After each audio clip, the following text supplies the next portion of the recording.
ఉన్నది ఇప్పుడు వెంకటాద్రి నిలయం. ఈ వెంకటాద్రి నిలయం ఆంధ్రప్రదేశ్లోని చిత్తూరు జిల్లాలోని తిరుమలలో నిర్మించబడ్డది.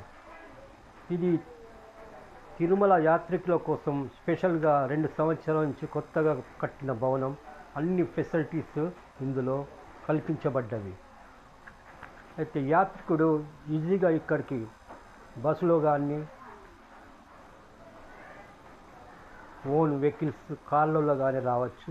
పేదవాడికి కూడా ఈజీగా తిరుమల దర్శనం కోసం ఈ వెంకటాద్రి నిలయం నిర్మించబడ్డది. ఇందులో లాకర్ కోసం ఫస్ట్ క్యూ కట్టుకొని లాకర్ తాళాలు తీసుకొని తన వస్తువులు లాకర్లో పెట్టిన తర్వాత స్నానం చేసి అన్నాసరం కోసం అన్న సత్రం ఉంటుంది, అక్కడ భోజనం కోసం ఈ క్యూ కట్టబడ్డది. వీళ్ళు క్యూ కట్టి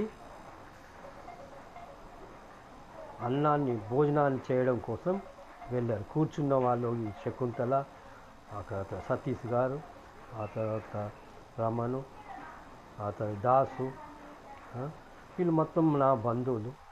ఆమె శారద, ఆమె పక్క జయశ్రీ, దాసు, వీళ్ళందరూ భోజనం కోసం రెడీగా వేచి ఉన్నారు. ఇందులోనే ఇప్పటికీ కిచిడి కానీ చట్నీ కానీ చట్నీ ముందే ఇవ్వబడును. ఆ చట్నీ తర్వాత కిచిడి ఇవ్వబడును. ఈ బండారి బ్రహ్మయ్య సద్దన్నం కోసం వెయిట్ చేస్తున్నాం. అటు ఇటు చూస్తుండు, సద్దన్నమా కిచిడి అని. అయితే అతనికి ఇచ్చింది ఫస్ట్ కిచిడే నేను అనుకుంటున్నా. ఆ తర్వాత కిచిడి తీసుకొని భోజనం చేయడం జరిగింది. ఆ తర్వాత నేను యాత్రికుల కోసం నా కిచిడి కూడా చూపించడం జరిగింది. చివరికి భోజనం చేసిన వాళ్ళు ఖాళీ చేసి హాయిగా చేతులు కడుక్కొని బయటికి వెళ్ళిపోతారు. ఆ తర్వాత ఇది చాలా అన్నదానంలో స్పెషల్. ఇది సద్దన్నం, దీన్ని పెరుగుతో కలిపిన అన్నం చాలా స్వీట్ నైస్ ఉంటుంది, చాలా టేస్టీ. అంటే మీకు ఇక్కడ అంతా చాలా బెస్ట్ ఆహారం ఇది సద్దన్నం. ఆ తర్వాత నేను అక్కడిక్కడ మాట్లాడుతున్నా, అక్కడ చూసి వివరిస్తున్నా అక్కడ ఏమేమి ఉన్నాయి అని. ఒక ఫోటో ఫ్రేమ్ కట్టింది ఉన్నది చూడండి, హాయిగా వెంకటేశ్వర స్వామిది. చాలా ఆనందం అనిపిస్తుంది. భోజనం చేశా, ఆ తర్వాత కొద్దిగా వివరించబడ్డది, అందులోనే నవ్వడం జరిగింది.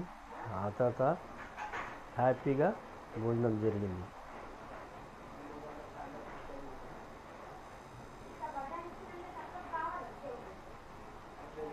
ఈజీగా నేను అక్కడ భోజనం తర్వాత హాయిగా వెంకటాద్రి నిలయంలోని విడిది కోసం పైకి అందులోనే 4 స్టెప్స్ 4 ఫ్లోర్స్ ఉన్నాయి.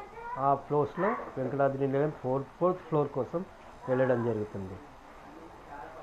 వెంకటాద్రి బయట ప్రదేశం, ఇది మొత్తం బయట ప్రదేశం. బిల్డింగ్ ఎంతో సుందరంగా కట్టిన భవనం ఇది. 2 సంవత్సరాలు అయిపోయింది. ప్రతి యాత్రికుడి ఈజీగా తిరుమల వచ్చిన ప్రతి యాత్రికుడికి హాయిగా ఒక్కరోజు 24 గంటలు హాయిగా ఉండొచ్చు.